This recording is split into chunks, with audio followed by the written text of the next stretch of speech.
Hi, this is Ravi. జగన్పై రాయితో దాడి ఘటన ఇప్పుడు అమెరికా వరకు చేరింది. ఇంకా చెప్పాలంటే అమెరికా దాటి నాసా వరకు వెళ్ళిపోతుంది. దానికి కారణం ఏంటో తెలుసా? Forensic report.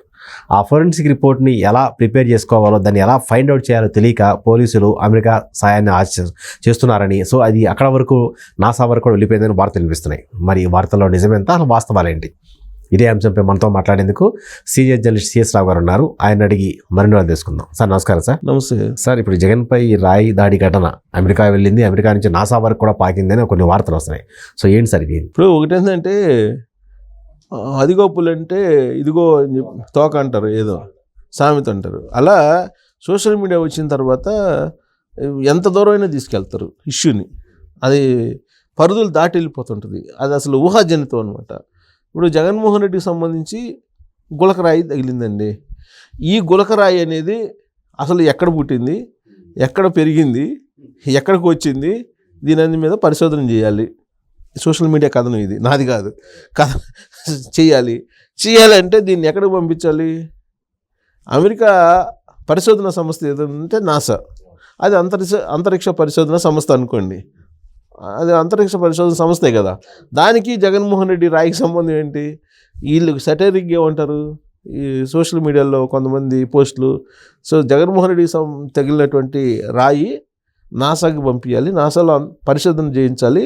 పరిశోధన చేయించి ఇది ఏ గ్రహం నుంచి వచ్చింది, అసలు ఏ గ్రహ శాఖలో, అసలు ఇది ఎక్కడి నుంచి వచ్చింది, ఏ అంతరిక్షంలో ఉండేటువంటి ఏ ప్రాంతం నుంచి, చంద్రమండలం నుంచి వచ్చిందా, సూర్యమండలం నుంచి వచ్చిందా, లేదంటే అంగార గ్రహం నుంచి వచ్చిందా, ఇవన్నీ తేల్చాలని చెప్పేసి వీళ్ళు సెటరిక్గా పెడుతున్నటువంటి పోస్టులు. ఎందుకు అంత విధిగా సోషల్ మీడియాలో నెట్జన్లు దీని మీద ఈ విధంగా చేస్తున్నారంటే దానికి కారణం ఏంటంటే ఆయన జగన్మోహన్ రెడ్డికి గులకరాయి తగిలింది. జనరల్గా అది కూడా బలంగా తగిలిందని చెప్పి సజ్జల రామకృష్ణారెడ్డి చెప్తున్నాడు. తగిలినప్పుడు జనరల్గా ఒక రాయి తగిలినప్పుడు బ్లడ్ వస్తుంది. బ్లడ్ అయితే వస్తుంది కదా, బ్లడ్ వచ్చింది. ప్లస్ ఇక్కడ ఒక ఘాటు పడింది. ఘాటు ఒక గీతలాగా పడదు. రాయి అనేటప్పుడు స్టోన్ అన్నప్పుడు డెఫినెట్గా అది ఒక బ్లడ్ అయితే వస్తుంది. అయితే అక్కడ బ్లడ్ ఎక్కడ కూడా కారినటువంటి దాఖలాలు కనిపించలేదు ఆ విజువల్స్లో. సరే, అతను ఎవరో తుడిచేస్తున్నట్టు కనిపిస్తుంది అయితే ఎక్కడ కూడా బ్లడ్ ఫ్లోటింగ్ లేదు. బ్లడ్ ఫ్లోటింగ్ అయితే లేదు. ఒక గీత మాత్రమే కనిపిస్తుంది అక్కడ. అంటే అది ఏ రాయి అయి ఉంటుంది? అంటే దెబ్బ తగలకుండా తగిలేటువంటి రాయ. అందుకే అంతరిక్షం నుంచి వచ్చింది అనేది వీళ్ళు సెటైరిక్గా వేస్తున్నటువంటి సెటైర్ సోషల్ మీడియా వచ్చిన తర్వాత ఎవరి ఆలోచనలు వాళ్ళు, ఎవరి ఊహకు అందనటువంటిది ఇంకా వాళ్ళు కామెంట్లు చేసుకుంటున్నారు. ఇప్పుడు అది నాసాకు పంపించాలి, నాసాలో టెస్ట్ చేయించాలి. అసలు ఇది ఎక్కడి నుంచి వచ్చింది, ఏ కక్ష నుంచి వచ్చింది, ఏ అంతరిక్షం నుంచి వచ్చిందో అని చెప్పి ఒకళ్ళు చెప్తుంటే, ఇంకొకళ్ళు ఏంటి, అసలు ఇప్పుడు ఫోరెన్సిక్ పంపిస్తారు కదా, ఫోరెన్సిక్ రిపోర్ట్ రావాలి కదా. ఫోరెన్సిక్ రిపోర్ట్లో ఆ రాయి సైజ్ ఎంత, ఇక్కడ గాయం ఎంత, ఎక్కడ తగిలింది, ఇవన్నీ చూస్తారు కదా. చూసిన తర్వాత అది రాయ లేకపోతే ఇనుప సువ్వ అనేది తేల్చాలి కదా. ఇప్పటి వరకు వైద్యులు తేల్చాలి ఆంధ్రప్రదేశ్లో. ఆంధ్రప్రదేశ్ ఫోరెన్సిక్ విభాగం ఏదైతే ఉందో అది ఇప్పటి వరకు రిపోర్ట్ ఇవ్వాల. వాళ్ళు రిపోర్ట్ ఇవ్వడానికి తలలు బాదుకుంటున్నారు అని చెప్పి ఇప్పుడు బాగా వినిపిస్తున్నటువంటి మాట. ఎందుకంటే వాళ్ళు రిపోర్ట్ ఇస్తే అది ఎంత ఫోర్స్ తోటి వచ్చి తగిలింది, ఆ గాయాన్ని బట్టి వాళ్ళు చెప్తారు, అంచనా వేస్తారు.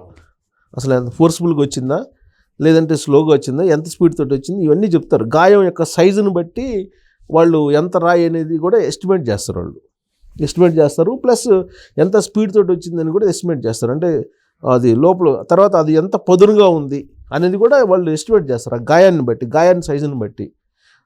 వాళ్ళు ఇంతవరకు ఫోరెన్సిక్ సంబంధించిన రిపోర్ట్స్ ఇవ్వాలి. సరే, ఆంధ్రప్రదేశ్ ప్రభుత్వం జగన్మోహన్ రెడ్డిది ఉంది కాబట్టి ఫోరెన్సిక్ రిపోర్టు ఏ విధంగా ఉంటుంది అని చెప్పి కూడా కొంతమంది రకరకాలుగా దాన్ని మాట్లాడుకుంటున్నారు. ఎందుకంటే గతంలో జగన్మోహన్ రెడ్డికి వైజాగ్లో కోడికత్తి దాడి జరిగింది. కోడికత్తి దాడి జరిగినప్పుడు అక్కడ ఆయన ప్రథమ చికిత్స కూడా చేయించుకొని నేరుగా ఫ్లైట్లో వచ్చేసి హైదరాబాద్లో ఆయన సొంత హాస్పిటల్, తెలిసిన వాళ్ళ హాస్పిటల్ ఉంటే ఇక్కడ చేయించుకొని అప్పుడు ఆయన 2 అంగుళాల లోతుగా కోడికత్తి దిగింది, దానికి ఇన్ని కుట్లు పడ్డాయి అని చెప్పి ఆ తర్వాత ఏదో బ్యాండేజ్ లాంటిది వేసి పంపించారు. ఎందుకు అలా చేశానంటే నాకు ఆంధ్రప్రదేశ్ వైద్యుల మీద నమ్మకం లేదు, ఆంధ్రప్రదేశ్ పోలీసుల మీద నమ్మకం లేదు, ఆంధ్రప్రదేశ్ వైద్యుల మీద నాకు నమ్మకం లేదని, అందుకే నేను ఇక్కడికి వచ్చానని చెప్పి ఆ రోజున ఆయన చెప్పినటువంటి మాటలు.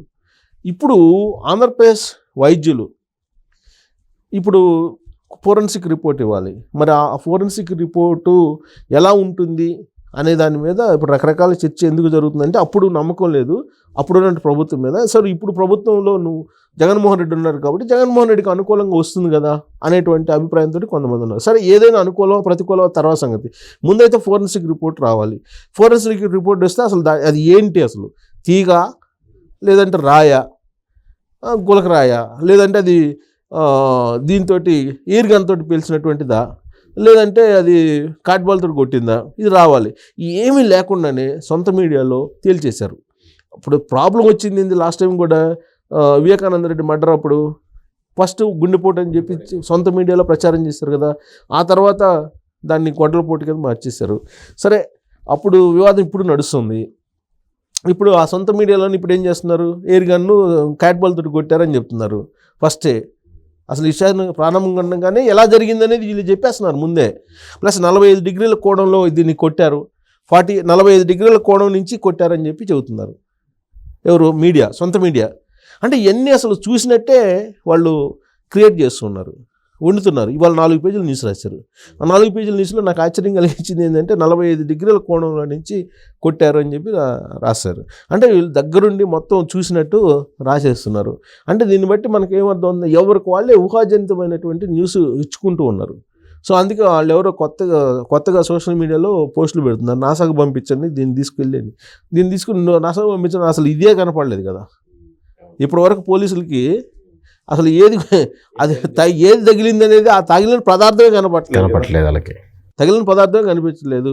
ఆయనకి ఏదో 3 కుట్లు 2 కుట్లు వేశారని చెప్పి చెప్తున్నారు. ఇంకోటి ఏంటంటే ఆయనకు పెద్ద సర్జరీ చేసినట్టు ఫోటోలు రిలీజ్ చేశారు. ఇంత పెద్ద బ్యాండేజ్ చేశారు, అసలు ఫోటోలు రిలీజ్ చేశారు. దాదాపుగా జగన్మోహన్ రెడ్డి మధ్యలో కూర్చున్నారు, ఒక 10 మంది డాక్టర్లు, నర్సులు, వాళ్ళందరూ కలిసి ఒక గ్రూప్ ఫోటో తీసుకుని ఆ గ్రూప్ ఫోటో రిలీజ్ చేశారు. అదే అవన్నీ చూస్తుంటే ఏదో పెద్ద జరిగిపోయింది జగన్మోహన్ రెడ్డికి అనేటువంటి ఒక ఫీలింగ్ కలిగించేటువంటి ప్రయత్నం జరుగుతుంది అనేది భావించడానికి అవకాశం ఉంది. ఇప్పుడు జనరల్గా జగన్మోహన్ రెడ్డి ధైర్యవంతుడు, సింహం, లేదంటే ఏదో చెప్తుంటారు కదా ఆయన సింగిల్గా వస్తాడు అది ఇదని. ఒక చిన్న దెబ్బ తగిలితే అది సరే అది తగలకూడదు, ఎవరికి తగిలినప్పుడు మనకు బాధ తెలుస్తుంది. సరే ఆయనకి తగిలినప్పుడు దాన్ని ఒక ముఖ్యమంత్రి కదా, ఒక ముఖ్యమంత్రి అయినప్పుడు దాన్ని ఎంతో బాధ్యతగా వెంటనే చికిత్స చేయించుకోవటం, దాన్ని ఉన్నది ఏదన్నా ఇబ్బందిగా ఉంటే కనుక దాన్ని సరి చేసుకోవాలి. అలా కాకుండా దాన్ని పబ్లిసిటీకి ఉపయోగించుకుంటున్నారు అనేది చాలా క్లియర్గా అర్థం అవుతుంది. అదే విపక్షాలు కూడా చెప్తున్నాయి,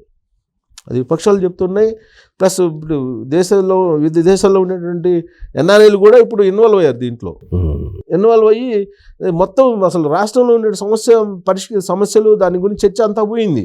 మొత్తం ఇప్పుడు దీని చుట్టూ తిప్పారు. దీని చుట్టూ తిప్పడంతో ఏమైంది చూసారా, అప్పుడు కోడికత్తి దాంతో లబ్ధి పొందాడు 2019లో, బాబాయ్ గొడ్ల వ్యవహారంతో లబ్ధి పొందాడు. ఇప్పుడు మళ్ళా ఈ గులకరాయితో లబ్ధి పొందాలని మొత్తం రాష్ట్రానికి సంబంధించిన అభివృద్ధి మీద చర్చ జరగకుండా ఈ మొత్తాన్ని కూడా ట్రాప్ చేశారు జగన్మోహన్ రెడ్డి అనేటువంటి ఒక ఆరోపణని ఆయన ఎదుర్కోవాల్సి వస్తుంది. ఇప్పుడు అదే కనుక ఇప్పుడు ఏ రాష్ట్రంలో జరగలేదు కదా, ఒక పశ్చిమ బెంగాల్ ఇప్పుడు ఐపాక్ సలహాదారులుగా ఉండేటువంటి రాష్ట్రాల్లో తప్ప ఇంకే రాష్ట్రంలో ఇలా జరగట్లేదు కదా. మరి అలా ఎందుకు ఇప్పుడు దేశంలో మోదీ జనం తిరుగుతున్నారు, రాహుల్ గాంధీ తిరుగుతున్నారు కాన్వాయ్లు, వాళ్ళ మీద వాళ్ళకి గజమాలు వేస్తున్నారు, వాళ్ళకి పూలు చల్లుతున్నారు. అక్కడ రాళ్ళు పడట్లా, ఇక్కడ మాత్రమే పండి. నరేంద్ర మోడీ ఎంత థ్రెట్లో ఉన్నారు మామూలుగా అయితే సెక్యూరిటీ పరంగా చాలా హై అలర్ట్ ఉంటుంది, హై అలర్ట్ ఉంటుంది కదా. ఇప్పుడు ఇంటర్నేషనల్ వైజ్ నరేంద్ర మోడీకి ఉన్నటువంటి థ్రెట్ ఇంకొక నాయకుడికి ఉండదు అనుకుంటా, అంత థ్రెట్ ఉంది కదా. మరి ఆ నరేంద్ర మోడీ విషయంలోనే ఏం జరిగినప్పుడు ఎందుకు జగన్మోహన్ రెడ్డి లేదంటే అక్కడ మమతా బెనర్జీకి వాళ్ళకే జరుగుతున్నాయి. ఇప్పుడు ఓన్లీ ఐపాక్ ఉన్న చోట, ఐపాక్ రాజకీయ వ్యూహకర్తలుగా ఉన్నటువంటి చోటనే ఎందుకు జరుగుతున్నాయి ఇవన్నీ అని అంటే ప్రజలు ఆలోచించాలి ఇవన్నీ కూడా. ఎందుకంటే భావోద్వేగాలు రెచ్చగొట్టాలి, సానుభూతి క్రియేట్ చేయాలి, దాని నుంచి లబ్ధి పొందాలి. ఈ 10 రోజులు 20 రోజుల్లో కనుక ఇలాంటివి చేస్తే 5 సంవత్సరాల పాటు మన ఇష్టం వచ్చినట్టు చేయొచ్చు. ఈ కాన్సెప్ట్ తోటి ఐపాక్ రాజకీయ వ్యూహకర్తలు ఉన్నారు, దాన్నే ఇంప్లిమెంట్ చేస్తున్నారు. అందుకే ఇప్పుడు సోషల్ మీడియా కూడా అలర్ట్ అయిపోయి సోషల్ మీడియా కూడా దీన్ని ఆ నిజాలని ముందే తెలిపేస్తుంది. పోలీసులు ఇన్వెస్టిగేషన్ తర్వాత సంగతి. అందుకే ఇప్పుడు నాసా దాకా తీసుకెళ్లారు ఇప్పుడు సోషల్ మీడియాలో.